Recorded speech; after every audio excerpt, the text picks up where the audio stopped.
सुप्रभात बच्चों। आज के ऑनलाइन क्लासेस में मैं अनामिका पांडे आप लोगों का स्वागत करती हूं। आज हम अपूर्व अनुभव भाग 3 का अध्ययन करेंगे। जैसा कि आपने पिछले वीडियो में देखा, तोत्तो चान नाम की लड़की जापानीज लड़की यासुकी चान नामक पोलियोग्रस्त बालक को अपने पेड़ पर चढ़ाना चाहती है। वह अनेक प्रयास करती है, सीढ़ी लाती है, दोपाया सीढ़ी लाती है, तिपाया सीढ़ी लाती है, फिर भी वह पोलियोग्रस्त बालक यासुकी चान को अपने पेड़ पर चढ़ाने में असफल रहती है।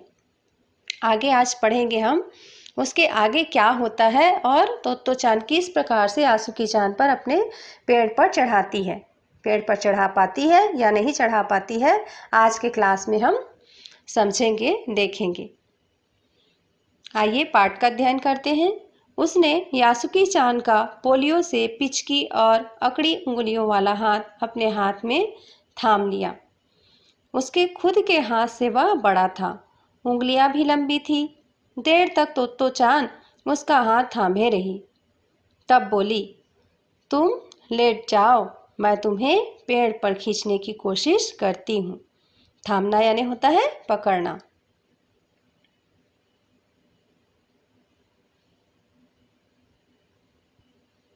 उस समय विशाखा पर खड़ी तोत्तो चान द्वारा यासुकी चान को पेड़ की ओर खींचते अगर कोई बड़ा देखता तो वह जरूर डर के मारे चीख उठता। उसे वे सच में जोखिम उठाते ही दिखाई देते। जोखिम यानी होता है खतरा उठाना। तो इतना बड़ा खतरा दोनों ने उठाया था। इधर यासुकी चान भी खतरा मोल लिया था, अपंग था, वो पोलियोग्रस्त था, फिर भी वह पेड़ में चढ़ने का प्रयास कर रहा था। और इतनी छोटी सी बच्ची तोत्तो चान वो भी खतरा उठाई थी कि वह अपने से बड़े हाइट वाला, बड़ा दिखने वाला जो बच्चा है यासुकी चान, उसको पेड़ पर चढ़ाने का प्रयास कर रही है अकेले। तो इस तरह से इन लोगों ने इतना बड़ा खतरा उठा करके ये जो काम है उसको अंजाम दे रहे थे। तो इस दृश्य को यदि कोई बड़े देखते तो चीख उठते, पर यासुकी चान को तोत्तो चान पर पूरा भरोसा था और वह खुद भी यासुकी चान के लिए भारी खतरा उठा रही थी। अपने नन्हे नन्हे हाथों से वह पूरी ताकत से यासुकी चान को खींचने लगी। बादल का एक टुकड़ा बीच बीच में छाया करके उन्हें कड़कती धूप से बचा रहा था। बीच बीच में कभी कभी बदली आ जाती थी, गर्मी के समय है, खूब गर्मी है, फिर भी बादल के आ जाने से छाया पड़ जाता था जो उन्हें धूप से बचा रहा था। आगे देखेंगे। पसीने से तरबतर अपने बालों को चेहरे पर से हटाते हुए तोत्तो चान ने सम्मान से झुककर कहा, तरबतर यानी क्या होता है? भीगी हुई। इसको खींचते खींचते तोत्तो चान क्या है? भीग गई है पसीने से। अब तोत्तो चान क्या कहती है सम्मान से झुककर कि मेरे पेड़ पर तुम्हारा स्वागत है। काफी मेहनत के बाद दोनों आमने सामने पेड़ की द्विशाखा पर थे। दोनों पेड़ के द्विशाखा के ऊपर खड़े हो चुके हैं, पहुंच चुके हैं।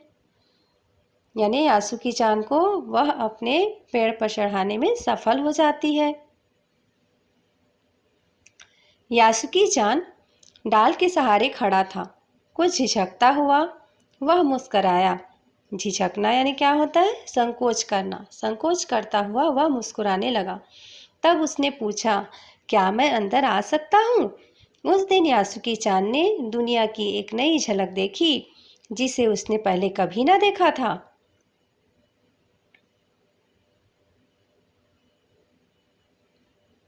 तो ऐसा होता है पेड़ पर चढ़ना, यासुकी चान ने खुश होते हुए कहा। वे बड़ी देर तक पेड़ पर बैठे बैठे इधर उधर की गप्पे लड़ाते रहे। तो यासुकी चान बता रहा है, मेरी बहन अमेरिका में है।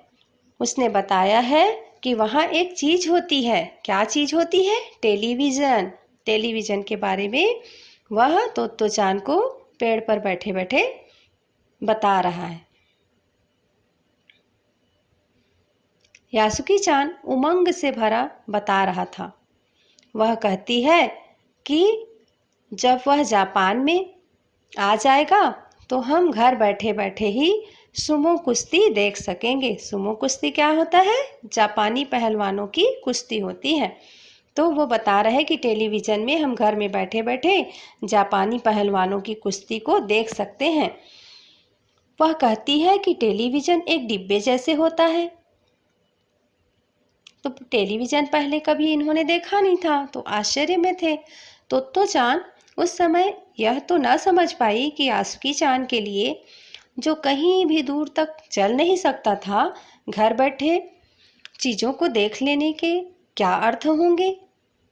वह तो यही सोचती रही कि सुमो पहलवान घर में रखे किसी डिब्बे में कैसे समा जाएंगे। वो तो बहुत भारी भरकम होता है, बहुत बड़ा होता है, तो कैसे समा पाएंगे एक छोटे से डिब्बे में।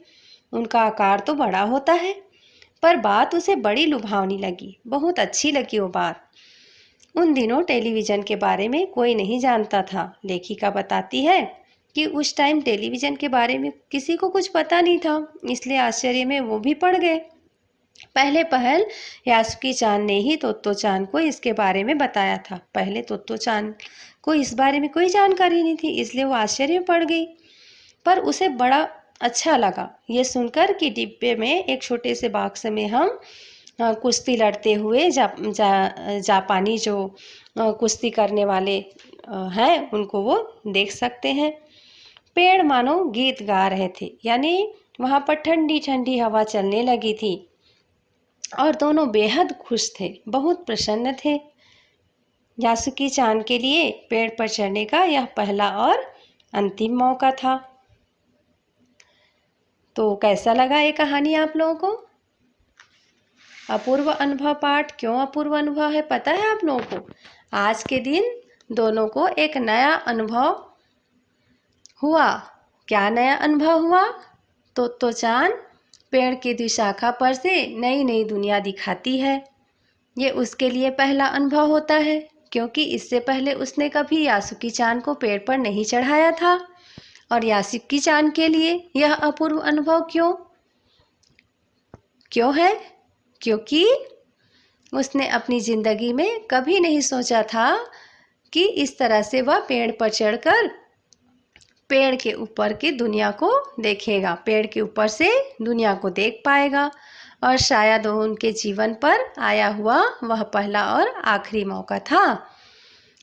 तो आज की कहानी कैसी लगी आप लोगों को? तो बच्चों, आज हमने 2 बच्चों के बारे में पढ़ी। यह एक बहुत सुंदर कहानी है और दोस्ती की एक नई मिसाल देखी। और हमें यह पता चला कि दोस्ती के रिश्ते विश्वास पर टिका रहता है। यदि आपका कोई दोस्त है या दोस्त हो तो उस पर पूरा विश्वास होना चाहिए आपको। कैसा विश्वास? सच्चा विश्वास होना चाहिए। जिस तरह तोत्तो-चान के ऊपर यासुकी-चान को पूरा विश्वास था। ठीक है, आज की क्लास को यहीं समाप्त करते हैं। उम्मीद है यह पाठ आप लोगों को समझ में आ गया होगा। धन्यवाद।